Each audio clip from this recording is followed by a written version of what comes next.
Alhamdulillahilladzi an'ama 'alaina bi ni'matil iman wal islam. Wassalatu wassalamu ala sayyidina wa habibina wa syafi'ina wa maulana Muhammad khairil anam wa ala alihi wa ashabihi ajma'in. Qalu subhanaka la ilma lana illa ma 'allamtana innaka antal alimul hakim. La hawla wa la quwwata illa billahil aliyyil azim. Amma ba'd. Al-Mukaramun segenap para alim ulama yang saya muliakan, Kiai Haji Marusin Arsy, mudah-mudahan Allah panjangkan umurnya. Segenap guru-guru kami dari LPMA yang mohon maaf mengingat waktu tidak saya sebutkan namanya satu persatu. Keluarga besar Musola Al-Husni, Ustadz Aris dan Ustadz Rahmat Jailani yang saya muliakan, para hadirin wal hadirat rahimakumullah. Kalaulah tadi kali kita membaca surah Ali Imran ayat 102 yang ini menjadi kewajiban dalam rukun khutbah Jumat. Ya ayyuhalladzina amanu taqullaha haqqa tuqatih wa la tamutunna illa wa antum muslimun. Dalam kesempatan yang mulia ini saya ingin membahas tentang takwa. Secara global umum para ulama berpendapat takwa itu adalah imtitsalu awamirillah wajtinabun nawahihi sirran wa alaniyah zahiran wa batinan. Melaksanakan perintah Allah, menjauhi segala larangan-larangan Allah, baik secara sembunyi-sembunyi maupun terang-terangan, baik zahir maupun batin. Itu definisi takwa menurut ulama. Takwa berbagai macam versi, ada takwa versi dari Abu Hurairah, ada versi takwa dari ulama-ulama. Yang saya akan sampaikan kepada saudara-saudara adalah takwa menurut Sayyidina Ali radhiyallahu anhu karramallahu wajhah. Beliau memberikan beberapa tahapan tentang takwa kepada Allah. Yang pertama menurut beliau adalah takwa itu harus didasari dengan al-khauf minal jalil. Jalil, khauf, khasyah, takut. Al-jalil sifatnya jalal, itu ada di dalam Asmaul Husna, Zul Jalali wal Ikram. Allah Maha Luhur, Allah Maha Agung. Takutlah kepada Allah. Takut kepada Allah bukan berarti kita menjauhi. Saudara, misalnya versi takut kita ini ya, datang ke hutan. Begitu datang ke hutan itu ada macam. Saudara baca supaya selamat itu baca ayat kursi. Allahu la ilaha illallah hayyul qayyum. Macamnya baca doa makan. Allahumma barik lana fi barakatana wa qina adzabannar. Ini orang gendut amat enak kayaknya. Ya, kalau yang cekik dilepehin. Ya. Baik. Nah, ini saudara-saudara, takut versi kita, fobia, takut. Ada istilah fobia Islam. Ada orang yang takut dengan ajaran Islam, takut. Nah, takut di sini adalah takut kalau kita nanti mendapat azab dari Allah Subhanahu wa taala. Sehingga dibalik, takut kalau saya meninggalkan sholat. Nah, ini kan perintah Allah sholat itu. Betul? Betul? Coba orang Betawi itu Ya, saya ingat betul kalau tahun 70-an kita diuprak-uprak itu kalau seandainya maghrib itu. Ya orang tua dulu nakut-nakutinnya, awas maghrib jangan di gentayangan ada kalau wewe itu. Betul nggak? Ya kan dulu orang Betawi mau begitu, numpang anak bagong mau lewat. Lo ngaji, betul nggak? Subhanallah, tabarakallah, suasananya itu nikmat sekali. Ya, takut kepada Allah, takut kalau saya meninggalkan sholat Jumat. Tadi udah dijelaskan. Ini ada orang yang tenang-tenang aja, udah gak sholat 5 waktu, enggak sholat Jumat, alasannya ketiduran. Betul gak? Makanya jangan coba-coba hari Jumat itu tidur, bablas. Betul? Setannya gede-gede, hati-hati tuh. Oh, itu jin yang ngomong. Jin Ifrit itu takut kita itu kepada Allah Subhanahu wa Ta'ala, takut kita melakukan perbuatan-perbuatan maksiat, takut kita melakukan perbuatan-perbuatan munkar, takut kita melakukan perbuatan-perbuatan yang dilarang oleh Allah Subhanahu wa Ta'ala. Itu yang pertama, makna dari al-khawf minal jahil.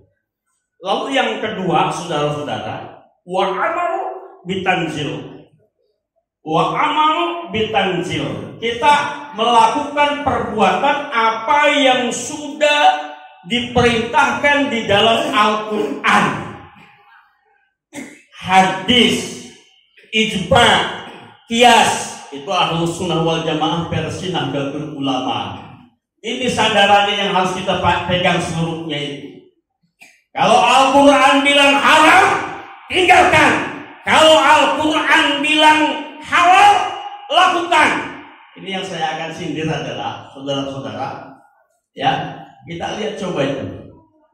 Innamal khamru wal maisir wal ansab wal ajram rijsun min amali syaitan fajtanibuhu la'allakum tuflihun.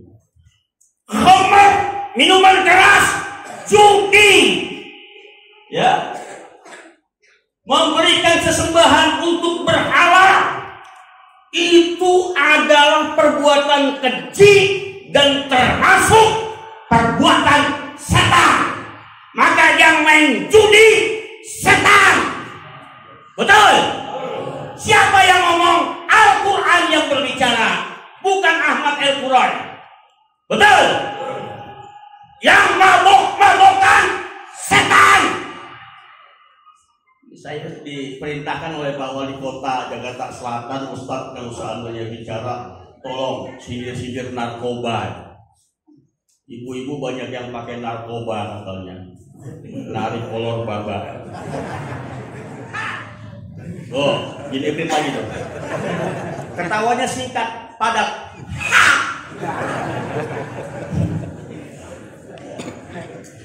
Coba lihat saudara-saudara, kita diajarkan oleh negara Qatar itu. Ulama-ulamanya bersepakat, silahkan adakan piala di dunia di tempat ini, tapi jangan coba-coba masuk minuman keras. Agak ada mabok. Aman, tentram, dan menurut berita itu 50.000 masuk Islam. Ada orang Argentina datang mendengar suara azan. Makanya saya bilang di mana-mana, kalau jadi muadzin itu yang enakan dikit apa? Allahu Akbar, Allahu Akbar, kan merinding orang. Ini enggak.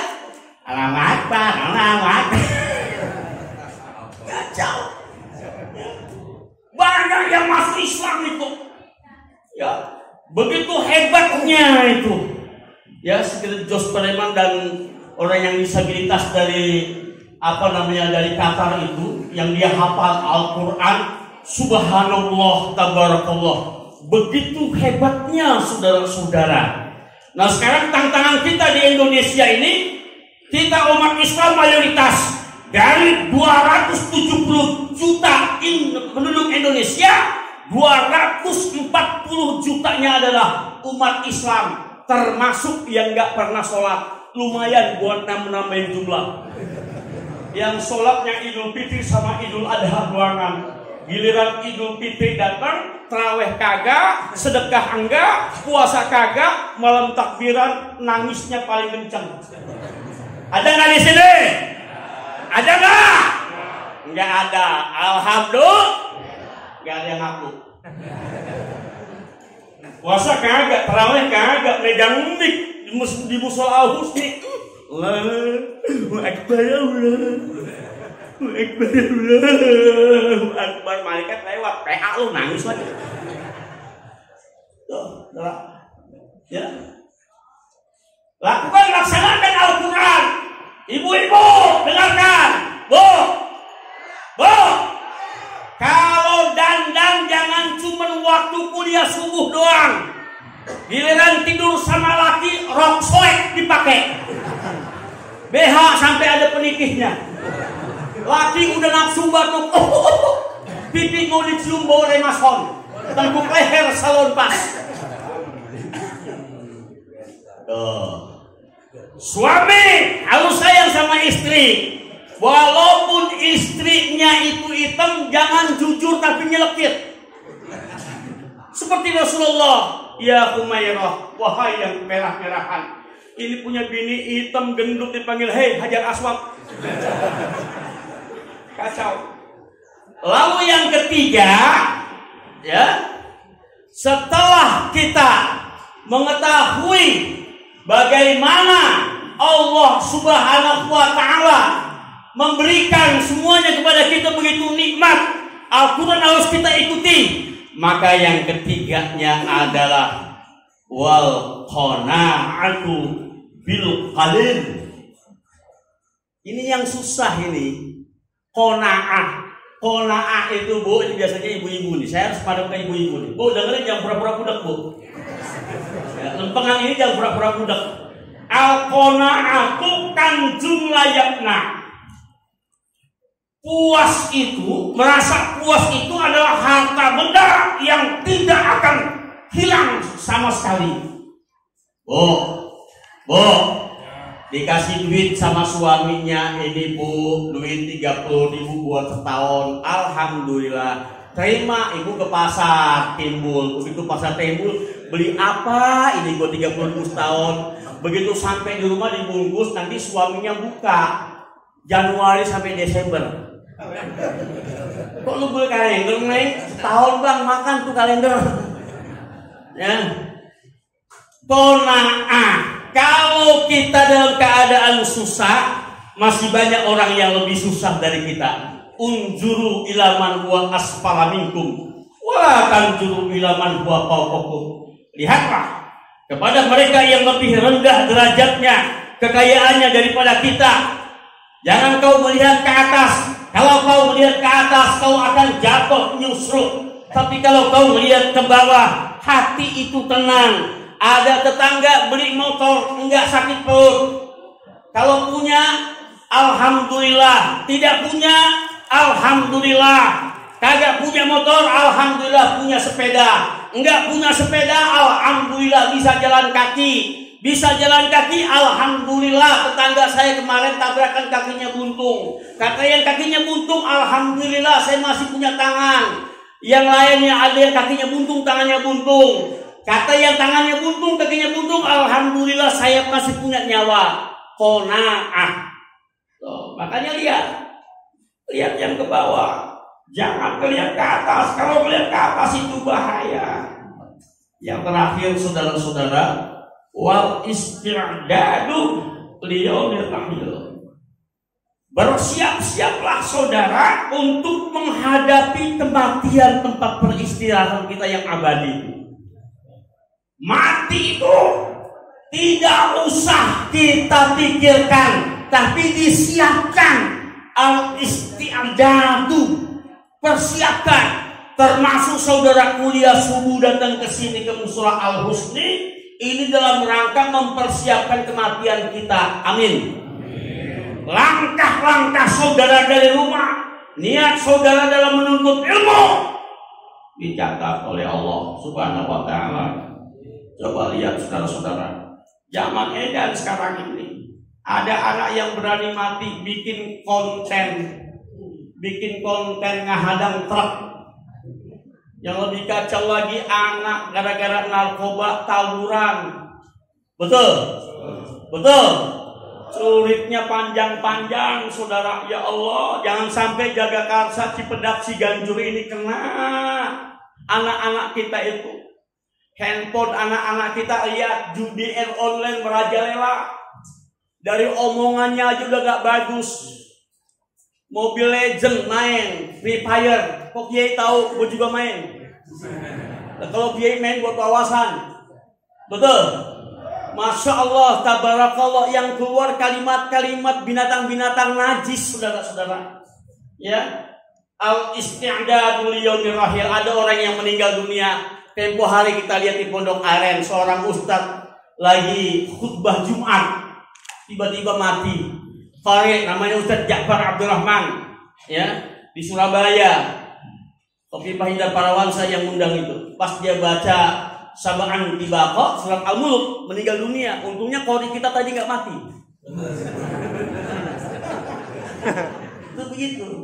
Matinya husnul khotimah. Sekarang banyak CCTV, saudara tuh. Kalau ada orang meninggal di masjid, di musola, viral. Betul? Tukang ojek online, sholat subuh. Begitu sholat subuh mati, detikcom mensinyalir itu. Wah, ini orang hebat banget meninggal dunia, jadi viral gitu. Enggak taunya saudara-saudara tuh orang punya penyakit jantung. Maka saya bilang di mana-mana sama jamaah, yang punya sakit jantung cepat-cepat ke musola. Sekian, assalamualaikum warahmatullahi wabarakatuh.